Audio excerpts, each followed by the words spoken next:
is very sensitive, Okay. so you don't have to pull it towards you. It will pick you up a mile away. So, Awesome. you ready? Yeah. Okay, we are ready to begin our second session, and we're with Georgia coach and Abrahamson-Henderson, and we will start with questions. If you would, please raise your hand. We'll get a mic to you, and if you would identify your name and affiliation. Right here in the front.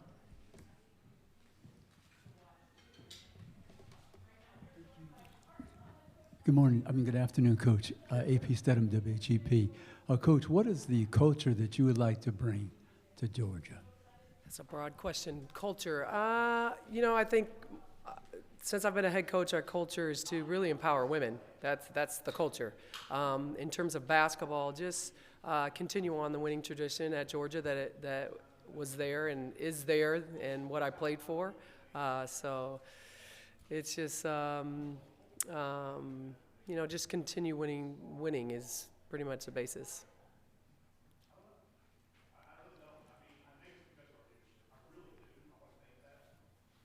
Yes. Up here in the front, please. Knowing you play, or Gabrielle Lewis from the Next. Knowing you played for Georgia, what's it mean to come back and to continue on that legacy? Yeah, honored is the biggest thing. I feel very honored to be back at Georgia. Obviously, when I played, well, it's not obvious.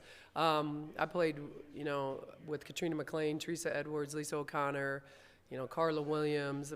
I played with some really, really phenomenal players, and just all the hard work and the culture we built back then. I feel very honored to be leading the program and being a part of the culture moving forward.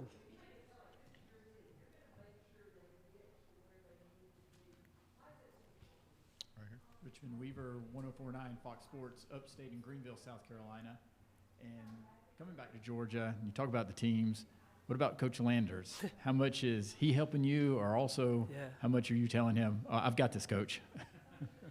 Neither. I think, we've been in contact for years, you all know Coach Landers. He is one of the funniest people you ever meet, and he's just so charismatic, and he honestly is a blessing, because I've taken over some programs with some really, really good coaches, and they've all been really helpful to me, but he really backs off and does his own thing, and then once in a while he'll call me, and then I'll go speak somewhere and he'll call me and say, hey, I heard you were here, and then, some days he'll call me.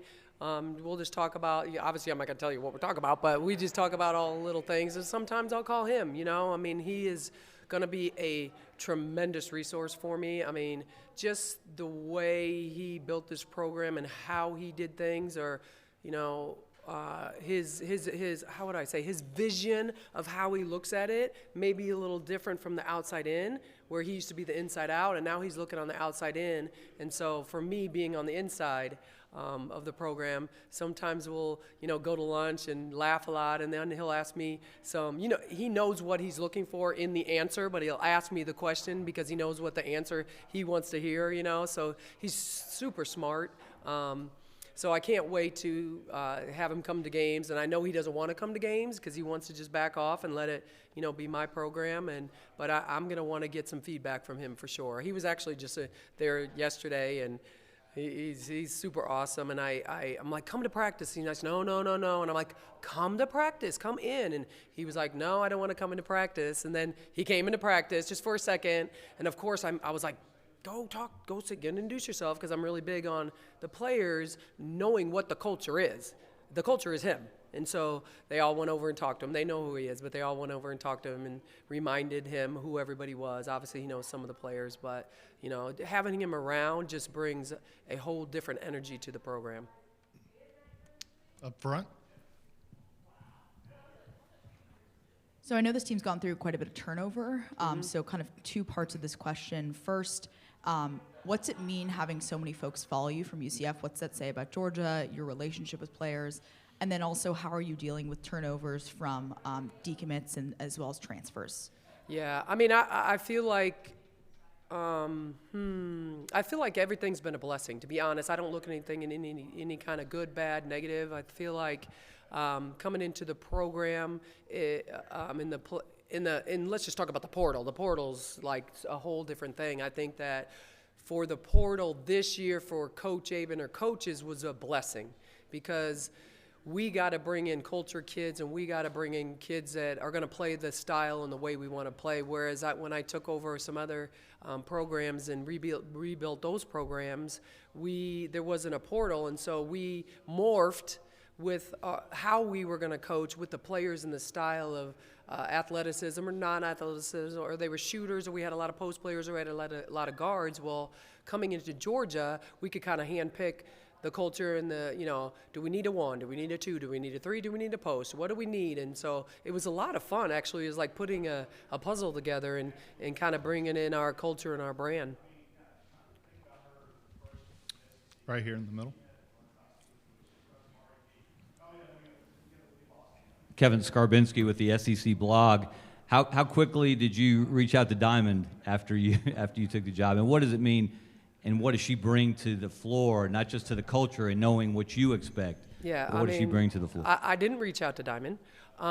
We got the job, and when you get a new job, you have to know what you have at the new job before you can even think about what's next to come. And so it took a while for, number one, Diamond's her whole family's right there in Florida, and I was never going to do that to her family in terms of one way or the other. So we got to Georgia. We really evaluated what we had at Georgia first, who was going to stay, what the transfer portal looked like, and we really went into the transfer portal really quick for Kari Nybelek was in the transfer portal, Audrey Warden was in the transfer portal at that time, and Damari Flanoy was in the transfer portal. And so we were going after them really fast because we had some relationship with those kids, and they were already in the portal before I even got the job at Georgia. So that's kind of where we started. And then, we kind of waiting and seeing how many Georgia players wanted to stay at Georgia and play for Coach Aben or staff's culture, and so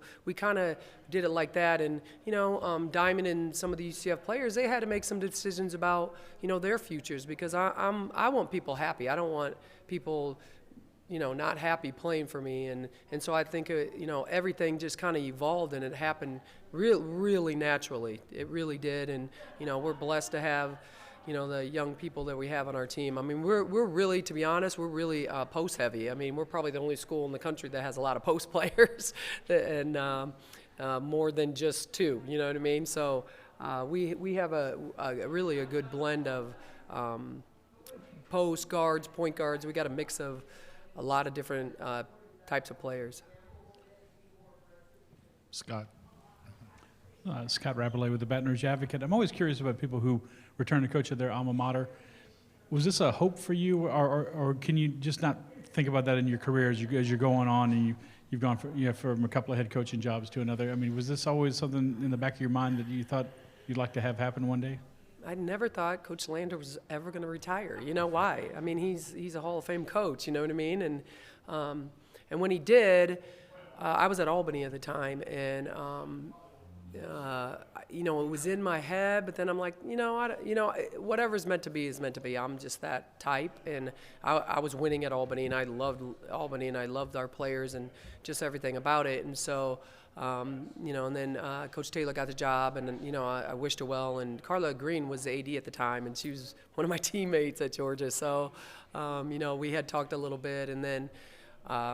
We won our championship this year at Georgia, and we went to the NCAA tournament, and I don't think anybody knew that this job was going to open up, and so I didn't even know. And then came back from the NCAA tournament, and the next day, a lot of phone calls were coming in, and I was like, wait, whoa, like I may be leaving this culture I just built at UCF, and so it was a really, really hard decision for me because I really loved UCF, and I loved the administration, and I loved everything about the place, and I had a lot of opportunities to go a lot of different places. It's just, Georgia's very special to me in terms of I played there, and obviously Andy Landers. Back up front. UGA has such a rich history of grit and defense. Where do you fit into that? That's who I am. pretty much. So, I mean, I really think that that's kind of why it happened the way it happened. I mean, everybody says, Abe, you're a defensive coach, and I'm like, I'm not really. I'm like an offensive crazy person. I think of offense all the time, but I know that defense wins championships. I know that. If you look at any NCAA tournament, men's and women's basketball, they're winning games because of defense. They're not winning games because everybody jacks up threes. Nobody does that, So it's defense that wins games, and so we just have to learn how to do both. We play a little different style, but anybody that we recruit has to be athletic, has to be tough, has to have grit. I mean, it's kind of my personality a little bit. You know what I mean? And so we try to recruit kids that want to play fast pace and actually are willing to work and move their bodies in a sense of a lot of running and a lot of pressing is really, really hard. And so you got to be willing to put in the work to be able to do that. But we are definitely going to be gritty. We are definitely going to be tough. And we're definitely, defense is going to be something always about us because, we want to win.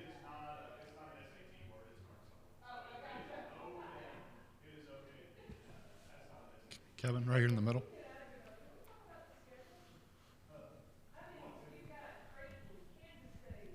You talked about your culture being always be to empower women. Yep. I asked Mallory, and she said those exact same words. That's got to make you feel good that you've had that kind of impression on her so quickly. I know. I just got goosebumps when you just said that and looked around to try to find her. Yeah, it does. It does. I mean, I didn't. Besides one of my coaches who wanted to be a college coach since she was 7, like who wants to do that? I didn't get into this business to coach. I got in this business to empower women because I was raised by an empowering woman, a single mom that raised 4 kids, and saying, I am woman, hear me roar every single day. And I just think that's my journey. And through basketball, I can empower women. You know what I mean? And I'm not just empowering women, I'm empowering people. That's something that I think that has kind of been my journey, really. And my husband and I talk about it a lot. I feel like if we've done a really good coaching job, if our players ask us to come back, if our players come back and see us all the time, if our players ask us to come to their weddings, if our players ask them to be involved with their families after basketball, if they're staying in contact, I think that's a great coach. And that means that my staff and we've empowered people, to be great people and love us no matter what. And winning obviously helps and it's fun. And but I think that because we teach women how to empower themselves and empower each other and empower their team, I think winning comes with that.